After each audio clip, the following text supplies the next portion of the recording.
jobs Friday night, but thank you, Lord, there's 2 checks. It's 2 checks. Yeah. Game of spades, beer the flight. I'm talking 10 straight books, you goddamn right. Now who's next? Get off my table. Who's next? Yeah. Huh? I don't dance a boogie. Somebody tell a DJ, put on my song. We grown and we want a 2-step. That's the new flex. Yeah, 2-step to this, 2-step. Everybody come on. Come on.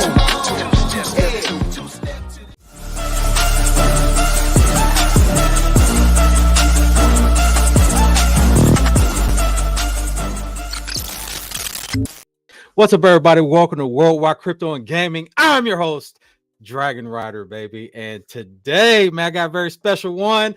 Man, it's been crazy, man. This guy's schedule is all over the place, man. And I'm just fortunate enough to get a little bit of his time, man. Let's welcome to the stage for the next Behind the Bull podcast, baby, Mr. Overt Flo.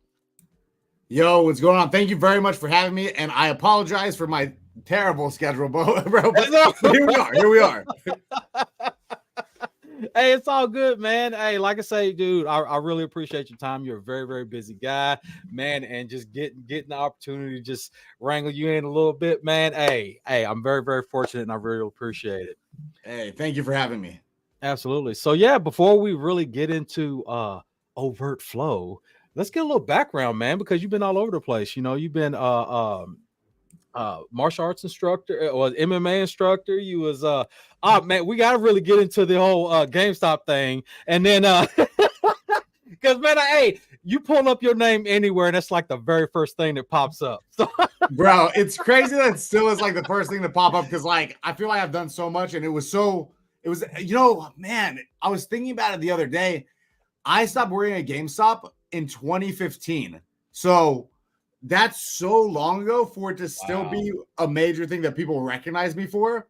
Yeah. Even I went to a GameStop the other day. I bought a couple PlayStation 5s for some gifts. And I went the other day and one of the managers was like, "You look so familiar." And I was like, I explained to them who I was and stuff. And they're like, "Oh my gosh, you're the dude who leaked Black Ops 3 forever ago." He's like, "I was a manager at a store and I remember hearing about it." And I was like, yeah, buddy.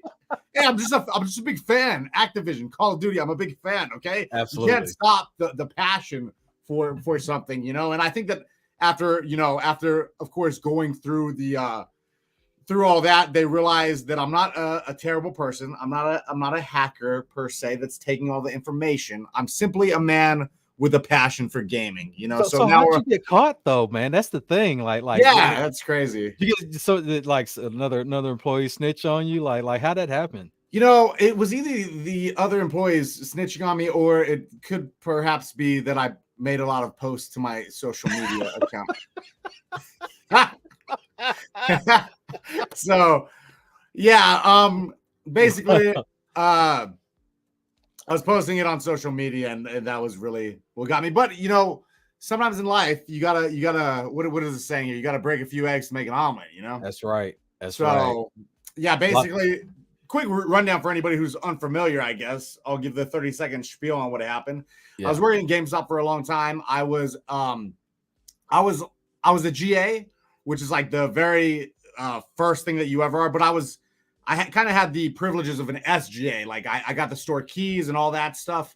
And when Black Ops 3, before it was announced, GameStop used to get the marketing materials like maybe 2 weeks early. The store that I was at, I was at a major store in Las Vegas.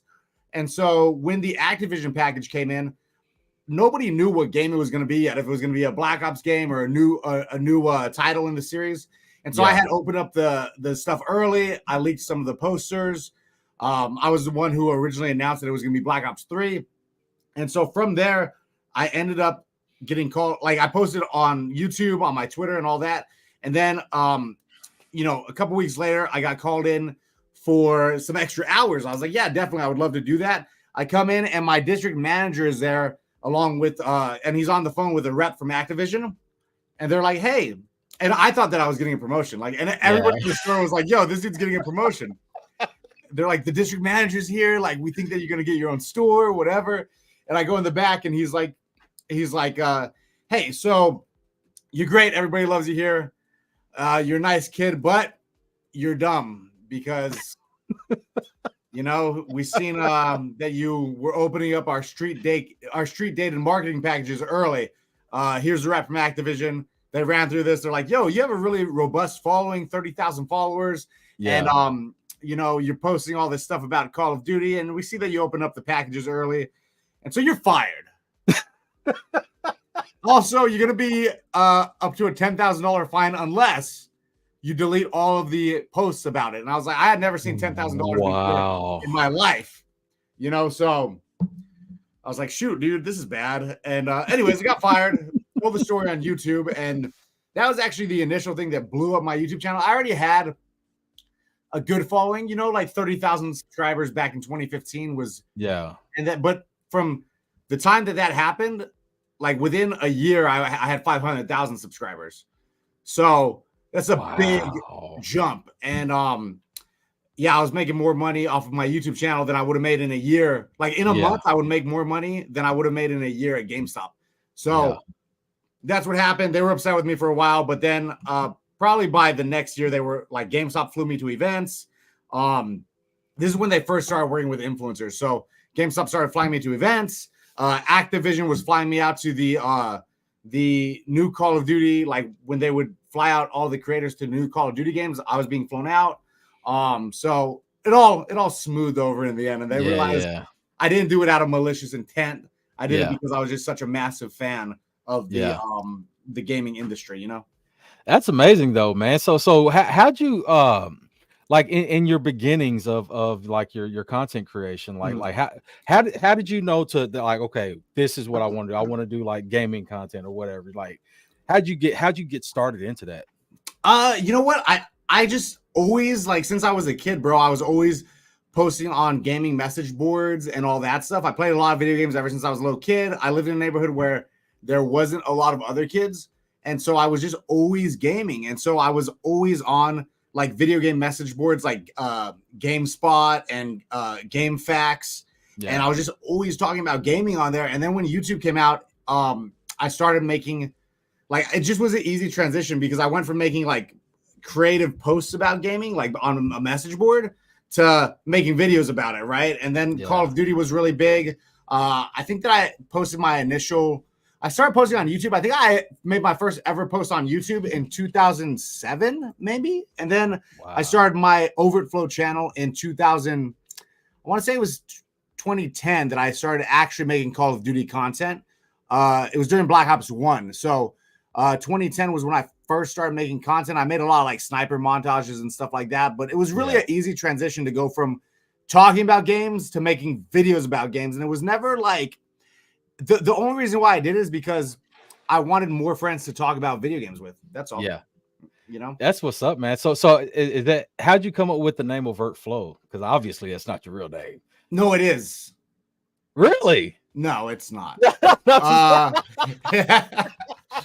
Yeah, it's Romanian. No, basically, I had a friend when I was a kid, and he's still actually kind of my friend to this day. I just don't see him as often.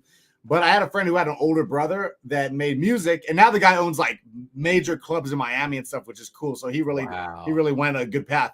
And here I am playing video games still. But he had a music studio, and he was like 8. So my friend's older brother I think he was 8 years older than us. And he used to make like a bunch of hip hop music and like reggaeton music and stuff like that. And so when we would go over his house, me and my friends would want to go into the studio with him, but we were like way young. And he kind of like would tell us, hey, if you want to come to the studio, like you got to develop your own stage name, basically. Like what's your rap name going to be? And I just always was like trying to be creative. Right. And I was like, a flow, like the flow of the song is good. So if there's an overflow, then there would be like, the song would be like, wow, the flow is crazy. But if it was an overt flow, it'd be obvious. Obviously, the song goes crazy is what I was thinking. It's like overt means obvious, flow, like, you know. And so I just thought it was a cool play on words. And now that I look back, I probably would have named myself something easier. Like my real name is PJ. And so when I meet people, I say, what's up? My name is PJ. Like pajamas, nice to meet you. So that people remember like, oh, PJ. Oh, pajamas. Okay. I wish that I would have just went with that because I probably have lost 1 million followers because they can't find me because like nobody what is Overt Flo? I don't know, bro. But yeah, that's how we came up with it. Man, and that's a neat story, man. You know, it's interesting to hear how individuals come up with their different names and stuff. You know, as far as their like, I guess I don't know what you call it, like your show name. You know what I'm saying? Yeah, my stage name. Yeah. But man, so all right, so you go from content, so you go from content creator to being fired from GameStop, and then you know after that, like how'd you get into the MMA? So I have been doing jiu-jitsu for shoot, dude, like since 2006. I think I started my first jiu-jitsu class in 2006. So yeah, I've been doing jiu-jitsu for so long, dude, since I've been a teenager. My dad saw the UFC one time, and that's all it took for him to go sign me up at an MMA gym. And I just ended up really liking jiu-jitsu, so I just stuck with jiu-jitsu. I had a little stint of teaching at a UFC gym for a while. I've had like boxing matches and stuff like that. But the main thing that I do is Brazilian jiu-jitsu. So I'm a black belt in that, about to be a first degree black belt. And yeah, that's just been doing it my whole life. Oh wow. I bet you meet a lot of interesting people on the mat though, huh? No, I definitely do. I've trained with because I'm based in Vegas, so I've trained with a ton of legends, bunch of UFC fighters, bunch of famous people, like anybody from Nick Diaz to Nicolas Cage. Wow. So I've trained with like everybody. Yeah. Bro, that's legit. Yo, it's actually I'm legit, bro. I don't like to pretend that I'm the best black belt around, but I mean I'm definitely a good black belt, and I've trained with everybody. I'm a Gracie jiu-jitsu black belt, so that carries some weight to it, which is nice. I really, it's probably my biggest accomplishment. I have a few accomplishments. I think that having 1 million followers was massive for me. Having a black belt is massive to me. Competing on the YouTube boxing events, especially the original one, is massive to me. Those are some of my most favorite and biggest accomplishments, I guess. So how did it come up with the opportunity for you to get into the boxing scene? So back in 2018, let me take y'all way back. Oh, all right, way back to 2018, before most of y'all were even born, potentially. I was making Call of Duty content, and then Fortnite came out. I was making Fortnite content. I went and I was living with my homie Keemstar, if we all know are familiar with Keem. Yeah. He runs Drama Alert, which is basically YouTube TMZ, right? And so I was living with him at the time in New York, and KSI had when I first went up there, I think KSI was just about to have his fight with Joe Weller. And I had known KSI since like 2015, 2016, something like that. Yeah. And he called out Logan Poole, Jake Poole, any of the Pools. And they started making that event. And I was living with Keem at the time, and we were just kind of talking about the potential for me to fight on that because I do jiu-jitsu, obviously way different than boxing, which we've all seen what happes to somebody who boxes. Me and Dylan Dennis went in there with zero boxing and only jiu-jitsu training. And, we did not win, but did we make it a good viral moment for the team? Yeah, sure, bro. FaZe Sensei at the time was training KSI, so FaZe Sensei was one of KSI's coaches. When the fight time came around, Sensei had a few opponents drop out. And I was like, dude, you know what? Nobody's going to fight him. He's the only I believe that he was a professional kickboxer at the time. So nobody was going to fight Sensei. And I was like, you know what? I call up JJ. I call up Keem. I call up Sensei. I'm like, yo, let's get this done. I'll fight him on the card because I'm not a boxer, but I have competed in combat sports. And I think that putting that fight together for that original Logan Paul versus KSI card really, I think, legitimized the card as well, because besides Jake Paul, Logan Paul, KSI, and Deji, they were actually training hard for the fight. Everybody else on the fight was just really only an influencer, right? Like that's all it was. Only a YouTuber, only an influencer, only like gaming guys. And me and Sensei were the only like legitimate martial artists on the card, I would say, because at the time I was a purple belt in jiu-jitsu, but I had also done like some Kempo karate. I did a little bit of kickboxing before, like MMA striking. I did like Shaolin Kung Fu and a bunch of other like martial arts, right? So I think that me and Faye Sensei really helped legitimize the card, and that initial fight like really built the Faye Sensei legacy as well within the influencer community, because he went out there and he did everything that he was supposed to do after have being built up so much by KSI, and people knew of him for being a sensei. That's literally his name, right? So yeah, that's how I got involved with that. I was the only one willing and ready to accept the opportunity, which I think speaks. A lot of people can learn from that, man. Did I win the match? No, but I got out there and I entered into something that I was uncomfortable with, and it really, made me a pioneer of this influencer industry, which is cool. So yeah, absolutely, man. Because not a lot of people get to have that type of experience. It's or even willing to be like, hey, you know what? Let me get in a ring with somebody. Bro, think about it. My first ever boxing fight. First off, like we talked about it for like a couple months, and I never knew if it was even going to happen, bro. I wasn't even sure, but I think I got the contract, like the legitimate contract, like 3 weeks out, and that's when I was like, oh shoot, like this is I honestly for a while I was like saying it was gonna happen and all that, but I didn't know for a fact, Yeah. You never really know for a fact until it actually happens. We talked about it and stuff. But yeah, I got the contract 3 weeks out, and my first ever boxing fight was really with just a few weeks of training, and it was against a guy who had been hitting people since he was 4, and it was in front of 20,000 people, and not just any. It wasn't just any kind of people. It was English people, and it wasn't any kind of English people. It was Manchester people, and if you know anything about Manchester, them boys like to get a little rowdy out there. So there are a lot of fisticuffs happening out there, and man, to fight in front of 20,000 screaming Manchesterians, I don't even know what they are, Manchesterians. It's kind of scary, dude. It was crazy, but yeah. But the feeling was probably dope, though, man. It probably heart pumping. I mean, it's like they out here yelling and cheering, man. It's It was honestly like, I'm gonna go ahead and say it was probably, even to this day, it might be the crazy experience of my life, like because the arena was packed. I think before us, like Britney Spears had just headlined at the arena. Ariana Grande headlined at the same arena.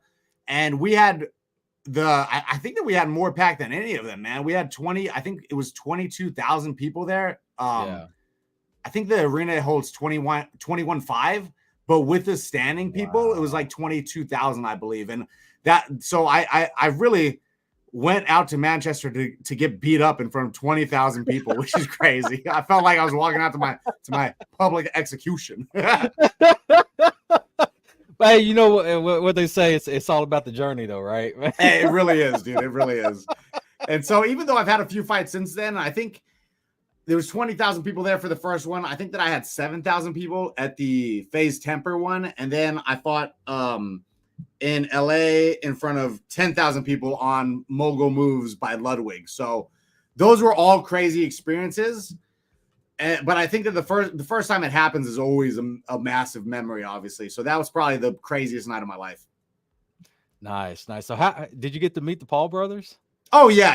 I'm really, I would say that I don't know how to explain it, man, but you already know, like being on the internet, I would say that I'm close with Logan. Like, and when I say close, I mean, I could text him right now and he'll text me back. Like, so that's dope. Logan's my guy. And I went through a time period during the pandemic, especially of talking with Logan a good amount about like content and stuff, just through like Twitter DMs and things like that.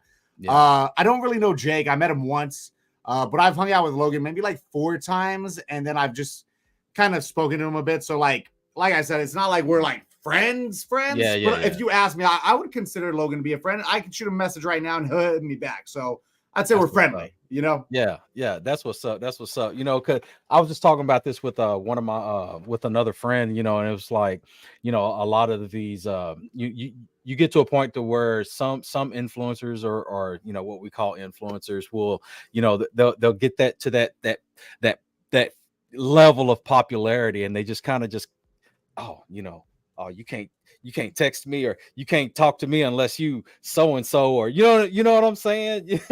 Yeah, no, I definitely understand that, man. And I also really, the first few times that I went to LA to hang out with like the Phase Boys or to hang out with any other like popular influencers, I really always kind of heard, and I felt like people were a little bit flaky, you know, like people were hard to get in touch with or whatever. But I realized pretty quickly that it's not that people are so flaky. Like you might even say that I'm a little bit flaky, or I'm tough to get a hold of because I totally spaced on the first podcast we were supposed to do. Oh. And then today I'm late, you know, and I apologize for that. It's all good, man.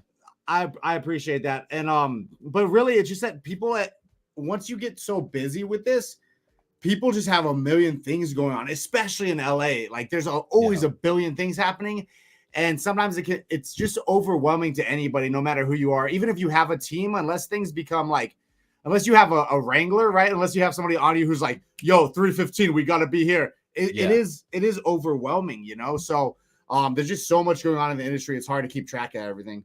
Oh, yeah. I mean, I like to say, I totally understand that, because I mean, even at my level right now, dude, this is like a full-time job, man. Oh, yeah. It's crazy. Like people don't understand. Like I'm very fortunate enough to have a very understanding wife. And yeah, you know, oh yeah, dude. Sometimes she's like, "Are you serious? You're scheduled all, you know, you got, you know what I mean?" But at the same time, she understands, you know, I'm building a brand, and I'm actually excited about this, and getting to talk to people that I would never have thought in a million years that I get to talk to and stuff with doing this. And she understands that. So I'm very, very fortunate that I haven't been divorced in my It's definitely, yeah, I definitely get it, man. You guys are super, super busy, you know, especially, you know, with you got deals and stuff like that, man. And you got to keep up with, and like say, a lot of people don't, like say, a lot of people that aren't doing this, they don't understand that, you know, what goes on behind the scenes. You know what I mean? Yeah, no, for sure. And even with that being said, I kind of want to ride that train right into the talking about Hinson. And I'm sure that you've seen the drama around Hinson lately, where he's talking about having people are building it up to be something it isn't. And listen, I'm not the biggest Hinson fan as far as his takes. I like the guy in person. He's always nice to me. Yeah. Hinson Piker, I'm going to come to your house. But he just brought up, well, I'm going to say what people are building it up to be, and then I'm going to say what I actually think. So people were saying how Hasson's talking about being a streamer is actually harder than a regular 9-to-5. And he it's not his exact quote, but that's what people are saying. They're like, how could sitting at your desk be harder than a 9-to-5, dude? But think about the amount of people that are trying this, and the amount of people that are actually good at it, and the amount of people that can make a full-time job out of it. And I think that what he specifically said is that a 9-to-5 can be grueling, it can be strenuous, it can be physically hard, but it doesn't suck the soul out of you like doing streaming does, or doing content creation does. And what I gather from that, and how I feel about it, is doing this is like you said, it takes up as much time or more than a full-time job. When I do a 9-to-5, when I did a 9-to-5, it's relatively easy to clock in and go on autopilot and get all your stuff done, and then clock out and completely forget about work for the weekend. You know, absolutely. This is never done, dude. If I wake up in the middle of the night, I could wake up at like 1 a.m. See, that's a lie. Everybody knows I'm already awake at that time. My schedule's atrocious, dude. Like I literally sleep till like 3 p.m. most days. But I can always do something. If I wake up in the middle of the night, I could be like, well, shoot, I'll just work for 6 hours, because the job's never done. So for me, I totally understand where he's coming from, but it's hard. We have a luxury job to be able to do this and make money. It is a luxury. I can do whatever I want. I can go wherever I want. When I go places, I get treated a little bit differently. People recognize, but that comes with good and bad, bro. I get treated better sometimes, but also I can never turn off, because if I'm out and I make a mistake at an event, that could come back and bite me too. So it's almost like you're always in the public eye to some extent. You know what I mean? So I do want to say that while I don't agree with all of Hasson's takes, I do agree. What he essentially is saying is that running your own business can be tougher than a 9 to 5, which is just true, pretty much. You know, that's just like an objective fact. And I think that anybody who runs their own business would say the same thing, whether it's you do content creation or you own your own restaurant down the street. It's harder to run the restaurant than it is to work at the restaurant most of the time. I mean, that's just like any business owner, you know what I mean? Yeah. It's like you have the stress of making sure that everything is on point, everything, especially with like content creation. I've really noticed, dude, it is hard to for one to even get in an algorithm where you're noticed, and then two, to stay in it is another it's another for thing, sure, you know? bro. Like, and I think crazy. it also goes to a thing, and if you're really hyper, if you're somebody who's in the top 0.01% and you're just making money left and right, do I think that it's easy? Yes, it becomes easier as you get better at it. But to break in and make $1,000 a month, dude, to even make $1,000 a month, it took me like 7 years of making content, bro. You know what I mean? Like, Yeah. come on. I think that I started making content in 2009, and I didn't even, like, my first checks were like for $30, dude. And I think that I didn't even see $1,000 until I think I saw my first grand from a check in like 2014, maybe. Wow. So 5 years of making content before I saw a check. And for anybody who doesn't think that, I think it's similar along with everything else in life, dude. Oh, you're a jiu-jitsu black belt? So what? You just hold somebody down? Like, I can do that.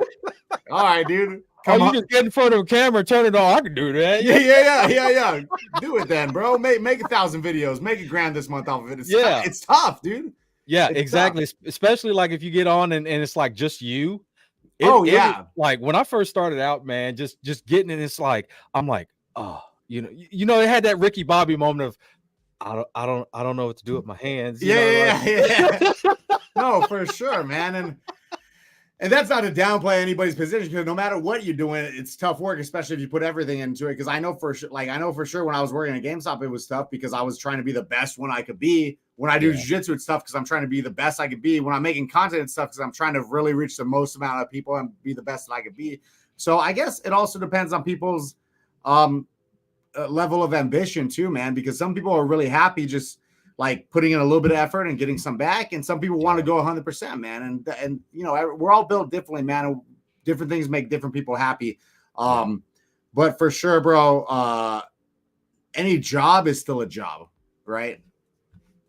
Yeah, but it's different when you kind of, for me, like I kind of just make it to where I enjoy doing it, because for a little while there, man, it was like I was in it for a year and a half grinding and doing crypto content, especially when you're not, when you didn't get that initial like surge of people coming in, and you're coming in after that surge. It's like it's hard. It was a harder grind, man. And I'm talking about, I was pumping out like 5 AMAs a week, plus video, plus shorts, plus, you know what I mean? And like, I took like 3 months off from doing anything, just be like, you know what, this is, whoa, wait a minute. Bro. And look, and not to downplay what you've done, but like, cause that's awesome. 5 a week is great, but that's still only a year and a half in. You're still new to the space at a year and a half. You're really not like I still feel new in so many ways. And I've been doing it for a decade,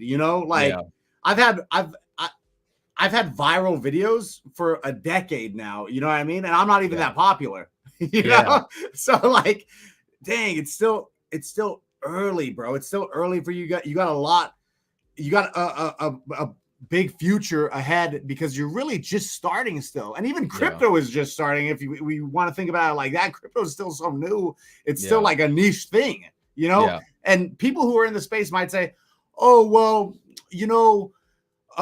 crypto, like sometimes you're a little bit too close to what is the expression? Too close to the trees to see the forest, right? You can't see something like that. Can't see the forest for the trees. Yeah, something like that, right? So like some people are too close and they're like, well, this bubble is already so big, but it's because you're so close. Gaming to me was massive my whole life, because I was on I was 15 on video game message boards, like, wow, gaming is massive. And then when I was doing YouTube videos, wow, gaming is massive. And now that I haven't been a YouTuber for quite, I actually just started posting YouTube shorts. And so now I'm back. I think I'm on my YouTube channel. I hit 1 million views this month for the first time in like nice years, bro. Like I used to get like a few million views a month back in bro, 2015, 2016, 2017. Yeah. And so back then that was massive. What's 500,000 subscribers with inflation? You know what I'm saying? Like I probably had 2 million subscribers basically if you think about it back then. But I was making like no money compared to what people, if I had the same amount of views now as I was getting then, I'd be making so much more money. I used to beg brands for like $100 brand deals. And now when I get a brand deal for anything, it's like $2,000 minimum, you know? And now the companies see the value in it, whereas before it wasn't there. But now, you know, it has become more mainstream to some degree. And, you know, it just, I would have never imagined having months where I'm looking at $100,000 months. You know what I mean? I would have never seen that coming because I was so excited to even have $800 months. Yeah, absolutely. So how'd you get into your first like brand deal? Like how'd that work over? So I don't know for sure what my first brand deal was. I don't think, but I know that my first major sponsorship was with G Fuel. Okay. So big shout out to G Fuel. Big shout out to G Fuel, baby. One of the greatest. But I was making content. I hit 100,000 subscribers and I went to a gaming event. I believe I was at an MLG. I want to say I was at MLG Orlando was like my first one, I think. And I approached, and I didn't want to talk to G Fuel over the internet because I was like, you know, it's so tough to dismiss all, like when you get a million messages a day, it's so tough to decipher which ones are good and which ones are whatever. So I was like, you know what? I'm going to go to an event. I'm going to meet these guys in person. And that's what I did. I went to an event. I talked to them. I said, here's my channel. I really love the brand G Fuel and I want to get this done. And they literally signed me on the spot, which is awesome. Wow. So that would be my advice. If you want to get signed by any company, unless you're massive in the space, it's really tough to get through to somebody. So I would show up to an event, approach them with what you got, why you want to be a part of the brand, talk to somebody face to face. That's the best way you're ever going to get anything done. And that's how life works just in general. We always have a connection with somebody we talk with face to face. Yeah, absolutely, man. And especially, you know, when you get linked up with somebody that knows it, you know, a person that knows a person, you know what I'm saying? Oh, that's the best place to be. Man. It's real nice and easy to ride somebody else's credibility into another thing, you know. But definitely, man, you know, because I've seen a lot of other content creators, you know, they've reached out to me and stuff, and they're just like, man, you know, you're doing this and doing that. I said, man, I'm not doing nothing. You know what I mean? Like I'm not even really doing nothing. Like I do what I want when I want because I'm really just doing this for fun. You know, I enjoy what I'm doing. You know, my mission is not out to get, you know, brand deals and stuff like that. You know what I mean? I make my money otherwhere, you know, I make my money in crypto and stuff, you know what I'm saying? So it's like, that's not my mission, but you get other people that are like, you know, I want to get to that level. And it's like, man, you know, you're going to have to change up your strategy a little bit. You know what I'm saying? It's like, people don't want to put in the time to study people that have made it. You know what I'm saying? Well, the truth is that all of us that love doing it did it without money. You know, for a long time, for the most part, we all did it without money. I don't even know how many pieces of content that I truthfully, I have no idea how many pieces of content that I have. I'm going to tell you, I'm going to assume that I have over 5,000 pieces of content that I've personally uploaded to the internet. Let me see. Even my YouTube channel, I haven't uploaded in years. It has 2.3, so 2,300 videos on my main YouTube channel. I don't know if that counts private and unlisted videos. So I imagine it's more if I count that. And then I had a second channel that got deleted that had 1,000 pieces of content on it. My TikTok probably has 1,000 pieces of content on it. My Instagram has 500. And then how many tweets have I put out? 100,000 tweets. Like, you know, so it's like, dude, I have so much. And then that's not even counting all the other stuff that I've been involved in as far as other people's content. Yeah. I would be doing this regardless. And I've proven that I would be doing it regardless because I did it for years without any money, you know? Yeah. So if you're not having fun with what you're doing, the chances of you making it are very slim. It's a lot of this is like a passion project. And now that there's money involved, you see a lot of people get involved for the money. Yeah. And unless they're like serial entrepreneurs or really like finance guys or something, you're never gonna make this a full-time job without passion. And even those guys have a passion for money, right? So you definitely have to have a passion for it before it ever will, pay you out. Yeah, definitely. I definitely get that, man. It's a lot of people fall to the wayside, man, because I mean, like I say, this whole thing is a lot tougher than what you expect, and just seeing the efforts and stuff that you go through. So one question I would have for you is like, how much time, not necessarily content creation, but how much time do you put into like editing, clipping, like stuff like that? So I don't make as much content these days as I was. I would like to get back to a place where I'm making content all the time. But bro, it used to be the only thing I did all day long. Like and now I'm kind of back in the place. I think I probably uploaded like, I mean, if we're just straight up saying content, because I'm not going to count like Instagram stories or tweets or anything like that. But as far as just content this month, I've done like 30 pieces of content, like as far as like YouTube shorts or whatever, something in that range, maybe 40, 1, 2, 3, 4, 5, 6, 7, 8. Let me see, bro. I'm really trying to see how much this is. Hold on. I'm going to tell you because I want to give you an honest thing. 6 times 1, 2, 3, 4, 5, 6, 7, 8, 9. What's 6 times 9? Is that 54? Something like that. Yeah. So 50 plus pieces of content I put up this month. And it could take, one video could take anywhere, but now my content's a lot different. It's not like I'm sitting and editing. It's like, bro, I'm out. Like I was at the Power Slap event and the UFC event last week. And I was at the Super Bowl. So I have to make the time to be at all these events. And then I have a cameraman, and then little stuff gets edited, and then I'm on other people's streams and stuff. But when I was grinding content nonstop, dude, you're really doing it at all your waking hours, and that's what it is. And even now, man, I'm not even doing it full time, and I'm still really spending. My screen time is like 8 hours a day, and most of that is spent doing something productive, Yeah, absolutely. So you have a team of people that help you out. I have teams available, but I'm not always using them. I still edit most of my own stuff. Sometimes I'll get other people. Like if I'm running behind on stuff, I'll have editors. But really, 90% of the stuff is just me, still. And I have agencies and management and people I work with, but I feel like that's mostly if needed. I don't have once I get in. I just did a small deal with Kick. So once that kicks in, I'll be, I didn't even mean to say that. Wow, my brain is just firing. I got 200 IQ over here. Once that kicks in, I'll definitely have more of a full-time editor and stuff, because I just will not have the time. And then I'll have a full-time camera guy and stuff like that. But yeah. So what would be, I don't know if you want to answer, but what would be your estimated,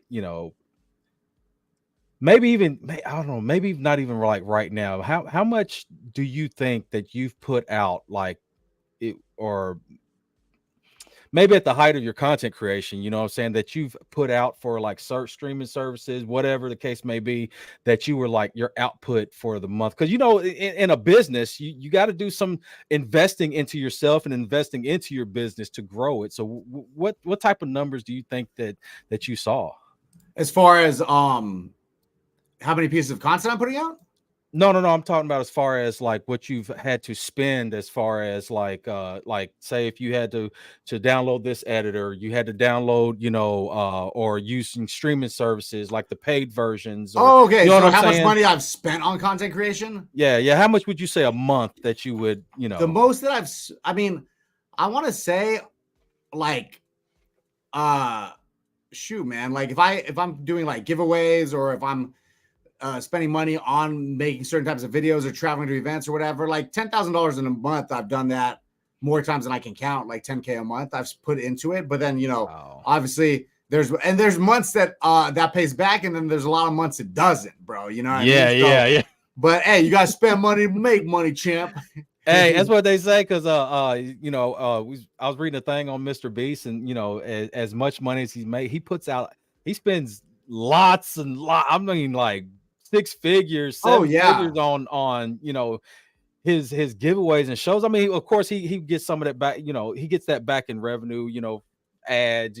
Yeah. Whatever the case may be. But man, just to know that it takes money to make money. For sure. I think that his first brand deal, like his first major brand deal, was for $10K, and he put all that into one video, and he kept none for himself. Yeah. Wow. So I've definitely had months where I put my whole month's paycheck back into content, like not knowing if I could make rent that month, but I took all that money and I put it into content. And as long as you're making quality stuff and you have a passion for what you're doing, it will pay off. Maybe not now, maybe not tomorrow, maybe not even next month or in 6 months, but it does come back eventually. If you stick with it, you can't do it. It can't be a one-time thing. It has to be a committed thing, bro. And Mr. Beast, the money gets so ridiculous nowadays, but I mean, even besides him, like I have friends, and I have friends that we all like know. Like if I say their name, we'd all know them. I'm not going to blow up their spot too much, but I have friends that were making, good money. And when I say good money, I mean like $2 million a month, but in their bank account, they only had $100,000 because the rest of it goes back into content. You know what I mean? Wow. Like you make $2 million a month and you have nothing to show for it. Like besides my next video got 3 million views. You know what I mean? Like, yeah. But that's the game. It's almost like a gamble in some sense, but you can really stack the odds in your favor by doing that continuously, because the whole thing is not going viral once. It's going viral continuously multiple times, because you have to build a familiarity with your audience, right? You have to be able to build a friendship, and you have to build a relationship with your audience. And the way that happens is by them seeing you more often. To see you more often, you have to go viral more often. It's not enough to have one viral video, especially with TikTok or YouTube Shorts nowadays, or Reels. You can have anybody can have one viral, but the trick is go viral once, go viral once a month, go viral twice a month. Yeah. And then from there, people get familiar with you. I've had, I'm not even, like I said, I'm not even that popular. I think my personal brand has a few million followers. I think I have 2 million on TikTok. I think that I have 500,000 on YouTube, 500,000 on Instagram. And I've been viral. I've been super viral, and I don't know what you want to consider viral. Is a video with 100,000 views viral? Is a video with 500,000 views viral? Or is it 1 million views? I'm not sure what's considered viral nowadays. To me, if I see somebody, I think it depends, I guess, on your channel size and then your view. But to me, if you have 100,000 views on a video, that's viral to me. Like you went viral. If you 1,000 is viral to me, baby. Hey, let's go. 1,000, bro. Imagine 1,000 people in my house right now. I'd be like, yo, get out. Too many of you, so for sure, man, it's just the trick is to go viral just more often, and then you build that familiar face with the audience. I have so many people nowadays that come up and they go like this, bro, you look so familiar, and I'm like, thank you. Like, that's good place to be. Don't even know my name, but I look familiar. That means it's going in a good direction. Absolutely. So I have two questions that I asked my guests, because this is called Behind the Bullshit, right? So throughout your journey, throughout your career, you've encountered situations that were maybe one particular situation that may be either positive or negative. So you got some positive shit that you just like, man, this is some bullshit, but you know what? This actually helped me progress. And then you got let's say an instance where it was like, man, I went through some bullshit and this was just totally just uncalled for. You know what I'm saying? So what would be your positive bullshit moment? Are we going positive and a negative one? Yeah, absolutely. It's like, man, this is some bullshit, but you know what? Hey, this worked out in my favor. Okay. I got one for that. That's funny. I got called for my face temper fight. I got called on Sunday night. And they were like, yo, do you want to be the main event of Misfits 3? You're going to be fighting a guy by the name of Salt Poppy. And I was like, oh, dope. Yeah, I'll do it. And then I was scared because he was going to murder me because he don't play no games out here, And he's much better boxer than I am. So I was like, 4 days notice. He's had a full camp. He's had 2 fights this year or whatever. All right, I'm in. And then they switched it to face temper, and we were supposed to be the co-main. Yeah. And then we ended up being like, I don't know, like the fourth fight or something instead. But I think we still should have been co-main. They didn't realize how big FaZe Clan is in the US. I think we should have still been high up. But either way, I took that fight on Sunday night. They called me and asked me if I would do it. Monday morning, they sent me a contract. I signed for that fight, and then I fought him on Saturday. So it's kind of some BS, dude. This man's I think he had 2 fights already that year. And Temper's my guy, by the way. Like, literally, I've slept on his couch more times than I can count. Yeah. And he also has been doing striking stuff since he was like 15. So he had been boxing seriously for, I think, 2 years, but he had been doing like striking for 10 years or more, So yeah, it was kind of some BS. I knew going into it, it was not going to be a W for me in the sense of, oh, I'm going to beat this guy. So that was some BS, but it really turned around in my favor because at least I made a bag off of it. Made a little bag, something slight, and then also put my name back out into the scene. And I only accept the big fights. I only fight top guys in the space, top G's, as they say. Top G's, baby. Top G gang, buddy. Yeah, only a top G. So that would be my positive one. Okay. So let's flip that. What about your negative bullshit moment? Oh, bro, I've had so many negative moments, I guess, and I think that I think that we've all had negative moments, man. There's some that are personal negative moments that I will not delve into at this particular time, but I probably will in the future when I put out a book. People are gonna be like, "Whoa, that was crazy." Bro, I don't even know, man. I'm really bad with negative moments or regrets or things like that because I think that everything kind of happens for a reason, right?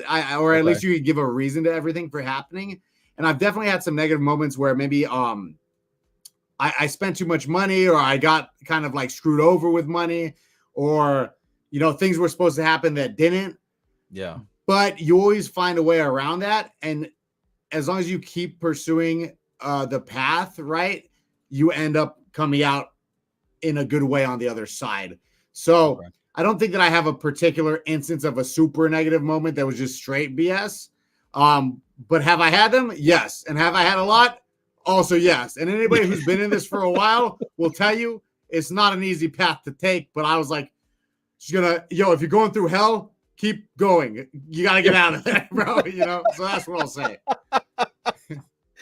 So, do you see? All right. So, do you see? Because I know, what was it? Koa Combat starting to get is getting real popular. Do you see yourself fighting anybody from that side? Oh, over in Karate Combat. Yeah, we can talk a little bit about the fighting stuff. I actually have worked with Karate Combat guys. We were in talks, and we still are in talks, but we haven't pulled the trigger on it yet. To do a Happy Punch Karate Combat event. So like a full event where it would be Karate Combat X Happy Punch. So that is something that we would do. I would fight on Karate Combat if, I'm friends with all those guys. If they brought me the right opponent with the right numbers, I would definitely do it. That sounds fun to me. And I like the fact that there is a little bit of ground play in there as well. And I think that you could utilize that. And now that the space has opened up so much, I mean, you see all these guys wanting to be on influencer cards or involved with influencer boxing. Obviously, you know what? Can we talk about that for a second? Is that cool? Yeah, absolutely. So we started with the Logan Paul case, I think, back in 2018. We started that wave. It was kind of supposed to be a one-off event. And then Jake Paul kept doing it. He fought Gibb. He moved on to fighting professional boxers. There was a few little side influencer things that happened.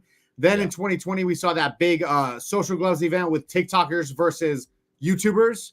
That's Austin McBroom event. Jarvis made his appearance on that. I was actually supposed to fight on the card. It was originally supposed to be in Vegas, and I was supposed to fight on that, which would have been cool. They moved the event I think they moved it to Miami, so I ended up not fighting on it. And then from there, it just kind of kept going. Misfits, of course, developed in 2022.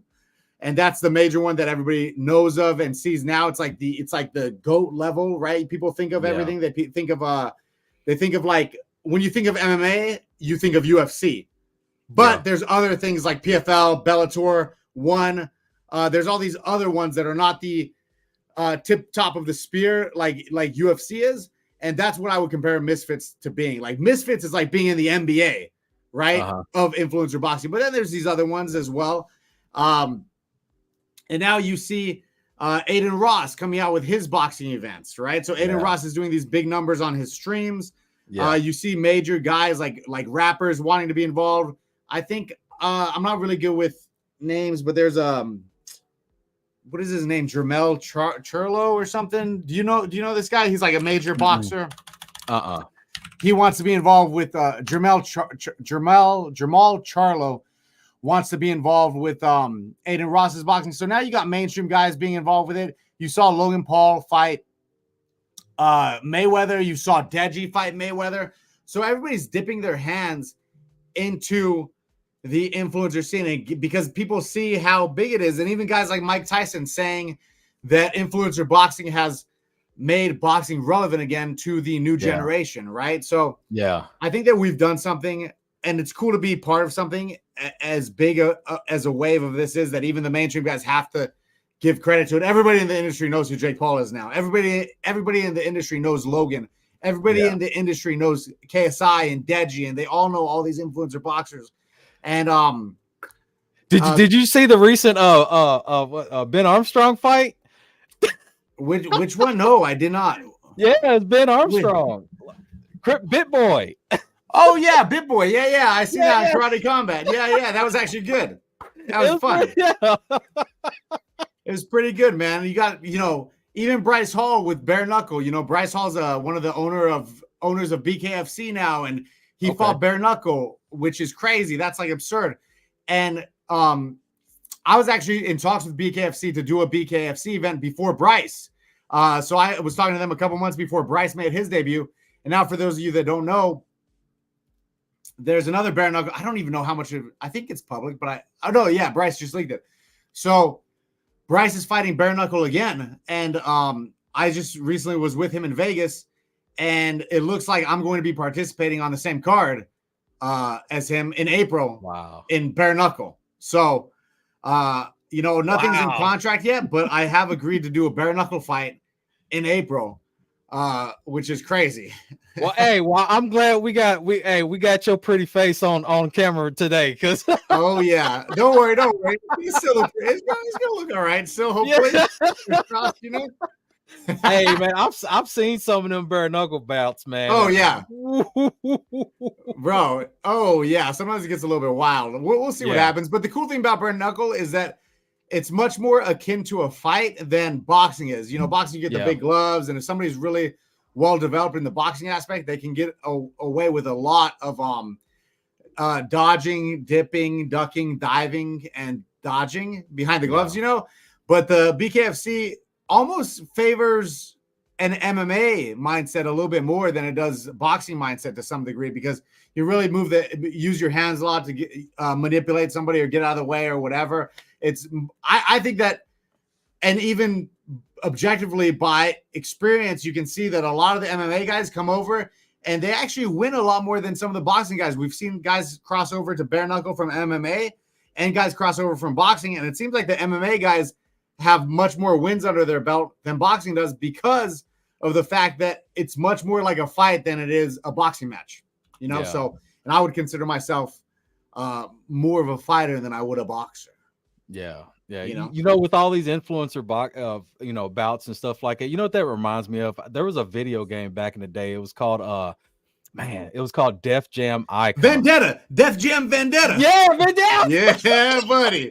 Oh, I play that. me and all my hood rat friends in the doing gang related activities, playing a lot of Def Jam.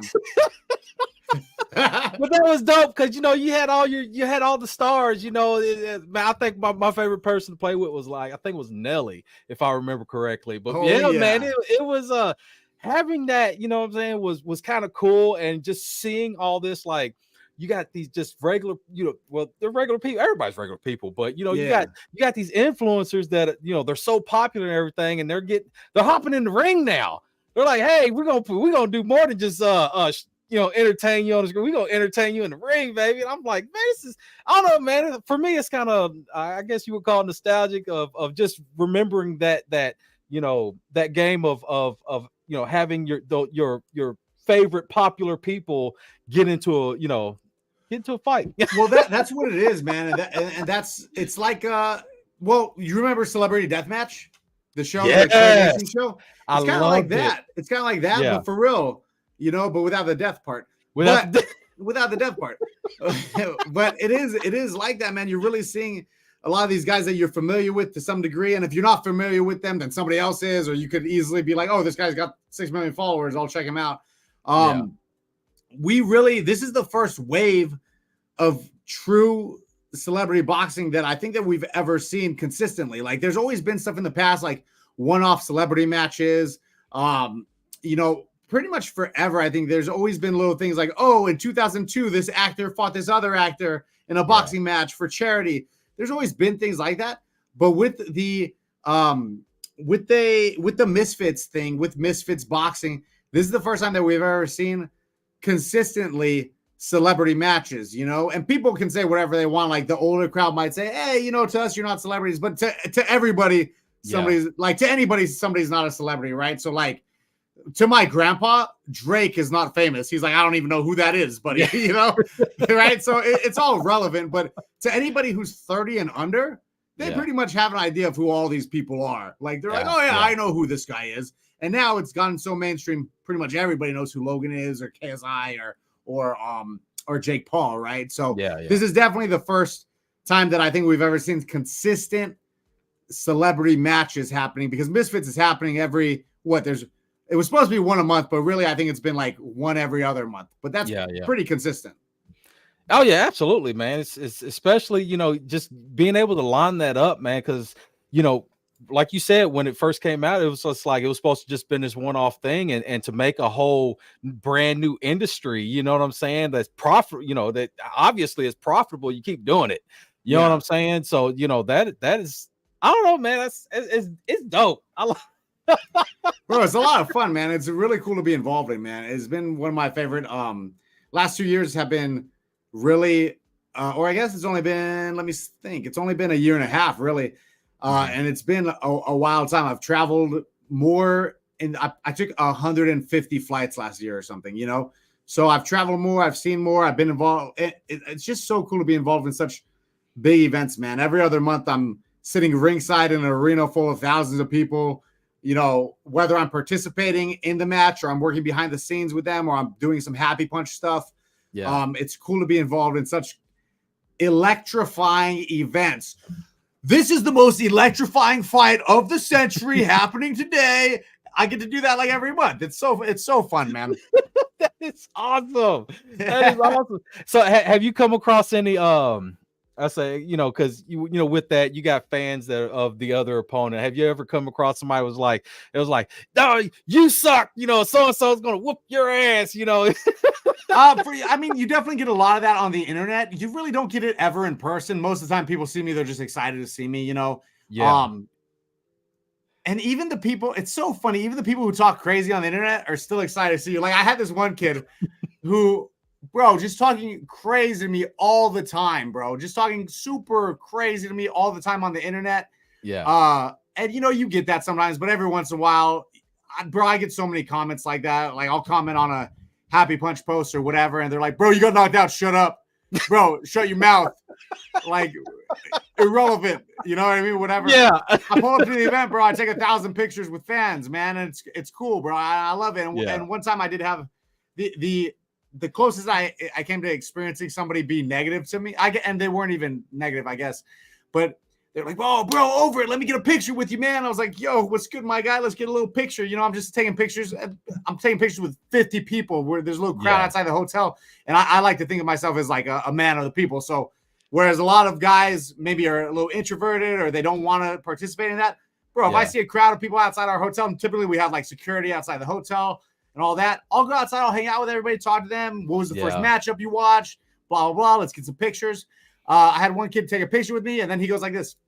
Yo, it's so good to meet you. This is me. This is me. And he shows me, like, he has screenshots of him just like trashing me on Twitter, bro.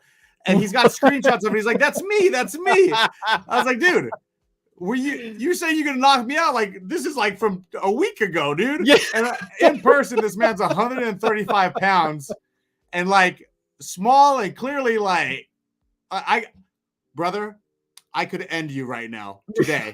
You know, like bro, I don't want to brag. I'm a big American man. All right, about 6 foot, about 220, jiu-jitsu black belt. I'll take you, I'll rip your legs off and eat them, dude. Why are you showing me this? You know, but he ended up being very nice. I think in person it's a little bit different. Number one thing I get in person, besides I'm nice to everybody, is people always go, "Damn, you kind of big." You know, what do you think? What do you think? You think this is a game, bro? Like, man, come on, bro. This is crazy that you would talk so wild to me on Twitter. But typically everybody's really, really nice in person. And even that, like, I would consider that a positive experience. And he was nice to me in person. But you know, that's what it is. And to me, if you're talking or you're engaging with us in any way, you're a fan of the space. And to pretend like you aren't is delusional, bro. Like, I'm a fan of the space, man. If you're talking about it, if you're spending all day going like this, Jake Paul sucks, dude. He's actually the worst. You're actually a Jake Paul fan. Yeah. So you know, you know, like whether you love or you hate, you're supplying this man with fame and money. All right. Absolutely. You seen the Elvis movie? I have not. Watch the Elvis movie. It's great. But Elvis's manager at one point, he's like giving him all this merch because Elvis's manager is the first guy in history, apparently, to come up with the idea of merch. So he made all this I Love Elvis merch, hats, cups, all this stuff. And he also made I Hate Elvis shirts. And he's like, hey, whether they love you or they hate you, you're going to get paid off of it. Yeah. Right? Like, hey, it's like they say, all publicity is good all publicity is good publicity, buddy. It's true.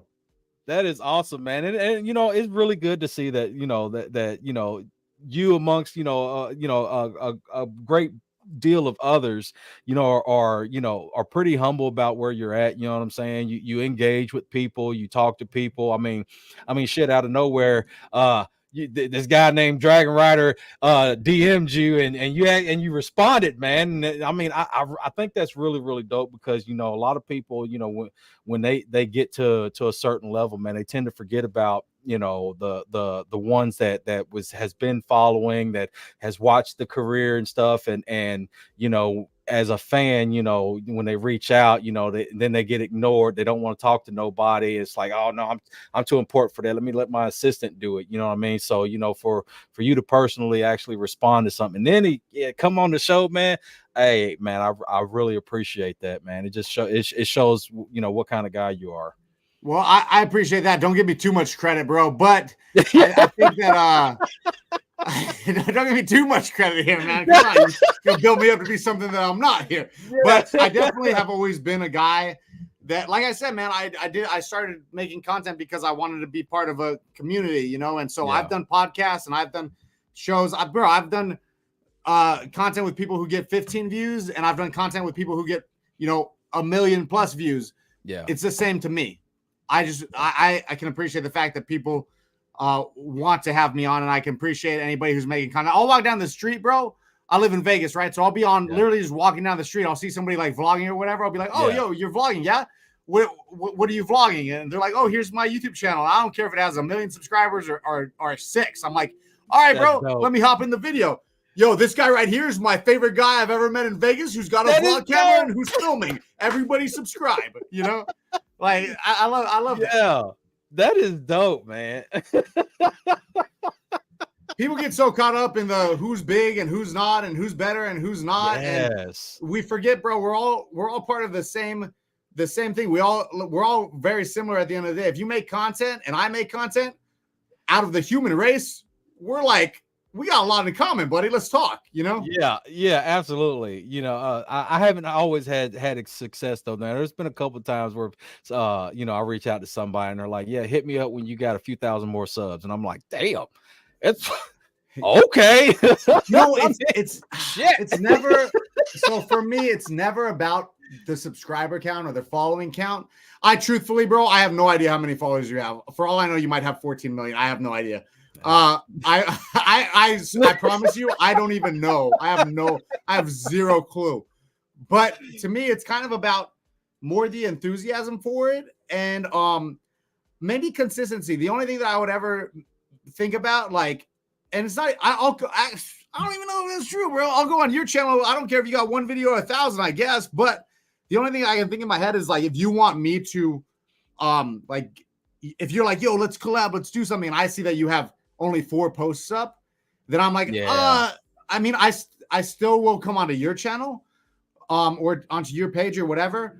But as far as like people hitting me up saying, a lot of people want handouts. They're like, yo, I want to sponsor, or yo, can you do this for me or whatever. But I really do want to see some consistency as far as like, I want to see that somebody's really doing this. You know, I don't want, that's the biggest thing to me, is I would never tell somebody to get more subscribers or whatever. I might tell somebody though, if I'm like busy or whatever it is, I might say, hey, get 10 episodes up and then I'll come on. I might do that, but that's not asking much of anybody. That's like, hey, you love doing this?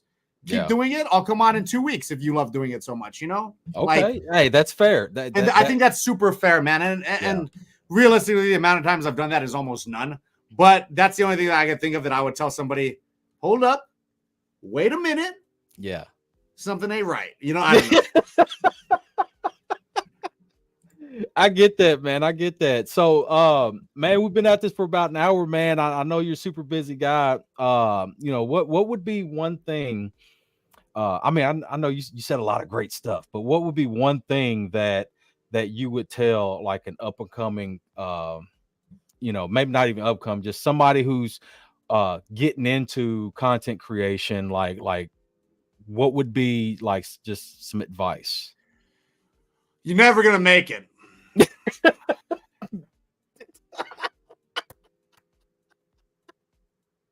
You're not gonna make it, dude. Look at the amount of people that make content on the internet. 100 million or more make consistent content. You will never ever make it, ever. Just quit.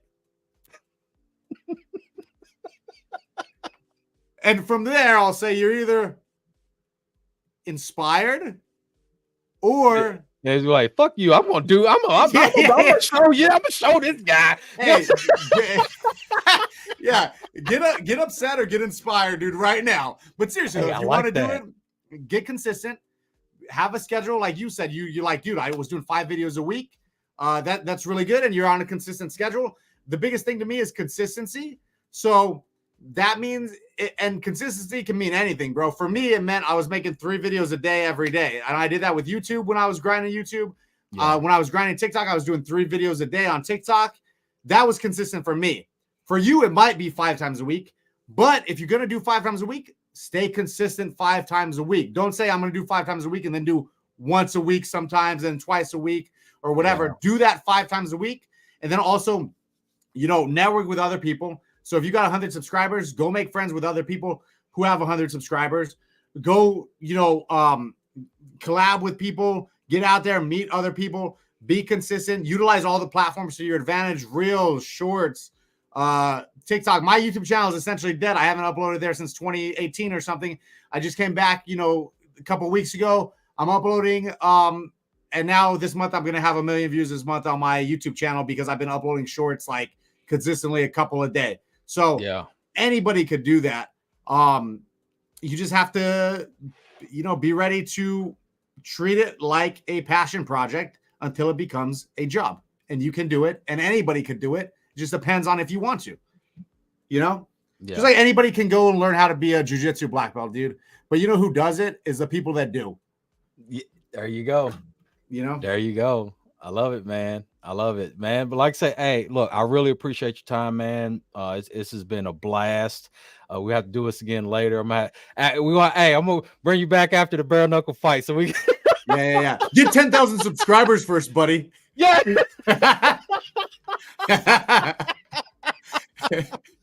Yo, block that guy, whoever said that. Block him. I did actually. I actually unfollowed his. I unfollowed and blocked everything. So I was just like, man. I was like, man, we are not friends anymore.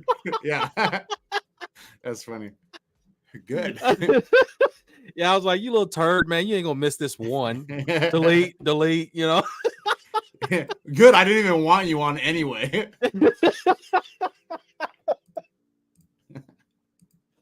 Hey, pretty much the feeling, man. You know.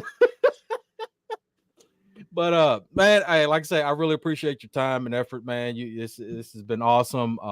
Been a really, really great guest, man. And definitely, man, we'll have to link up sometime later and do it again, man. Yeah, I'm definitely down, bro. Let me know. Let me know. Maybe after the fight, dude, I'll come in and my eye will be all big like this. You know, like, look, I told you. I told you. Hey, I'm gonna show up. Hey, I'm gonna have a side by side. I'm gonna have your pretty face, and then I'm gonna have the busted face. I told you not to get out there and do that. Not do that fighting stuff no more. I'll let him know. Like my grandma. Yeah. But it's awesome, man. It's like I say, it's awesome to see your progression, man, through everything, and you know, everything that you're still doing, man, and still steadily progressing, man. You ain't stopped, and you know, it's just that makes you one of the like I say, one of the great ones, man, because you continue to do it. You continue to follow, you know, your dreams, your passion, you know, whatever the case may be, you know, but like you out there grinding, man, you're doing it. And, you know, especially with these fights, man, I can't wait to see I'm gonna definitely be one. I may not be there, but I'll be watching it somewhere. So, hey, my guy. Yeah, whether you're moving at 100% pace forward or you're moving at a 5% pace forward, as long as you can keep it moving. Because trust me, dude, there's been a lot of times, whether it's because of my personal life or whatever it is, that I haven't been able to move at the pace that I want to move at. But I've tried to consistently move forward no matter what, whether you're taking, you know, whether you're sprinting that mile or you're taking a few steps towards that mile, just keep it going. You know, that's big advice too. Absolutely, man. Absolutely. Well, I appreciate everybody who stopped by the channel to watch and who's going to be watching. If you haven't already, make sure you go shoot Mr. Overt a follow, like, subscribe on all of his platforms. Make sure you watch all of his fights, man. Hey, definitely, he's a guy to watch, man. Very entertaining. If you haven't already, for me, make sure you shoot me like, follow, subscribe on all the platforms this is streamed on. I'd really appreciate it. This has been brought to you, powered by Rio.stream. Rio is an up-and-coming platform. It is a platform aggregator. So if you have a Twitch or YouTube, load it. Just connect your accounts to Rio. You have to create an account, but on Rio, but connect your accounts, and anybody on the Rio platform can watch your channels and stuff. And they really support small streamers. So if you've ever got less than 5 watchers at one time, you will get put into the featured small streamer carousel to help you get more views. And you also get all your analytics, you get all your comments, you get all the bonuses of you know, of your followers, your watchers, or whatever, and you know, through this single platform. This has also been brought to you by Link's crypto app. It's the best app because I'm the co-founder of. No, it's seriously though, it's a great DeFi portfolio viewer. If you're in the crypto, you know, definitely give Links a try. It's a great tool to have in the crypto space. That's linkscrypto.app. And this has also been brought to you by PlayNACL.com. The North American Collegiate League is an esports organization and entertainment organization that hosts video games, tournaments, and league play for universities, college, offering scholarship prizes and stuff like that. Man, we're doing a lot of great work over at PlayNACL. Definitely go check it out. And if you are a brand, definitely check it out. We have a lot of great clients that work with us, and they are, oh, you ain't even looking. That are, you know, that we basically represent and can help to represent your brand and bring your brand into esports and beyond. So with that being said, really appreciate you. We will see you next time. Even when you feel low, you can still go. Even when you feel slow, you can still go. Even when there's no hope, you can still go. I never answer to no, man, I still go. Go, go, go, go, go, go.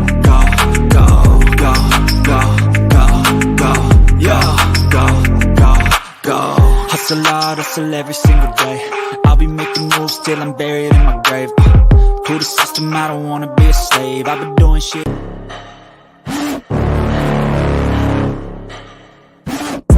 Got a monster inside of me. You better watch out if you ignite me. The road ahead of full prophecy to be the greatest beast the world has ever seen. I feed him every day.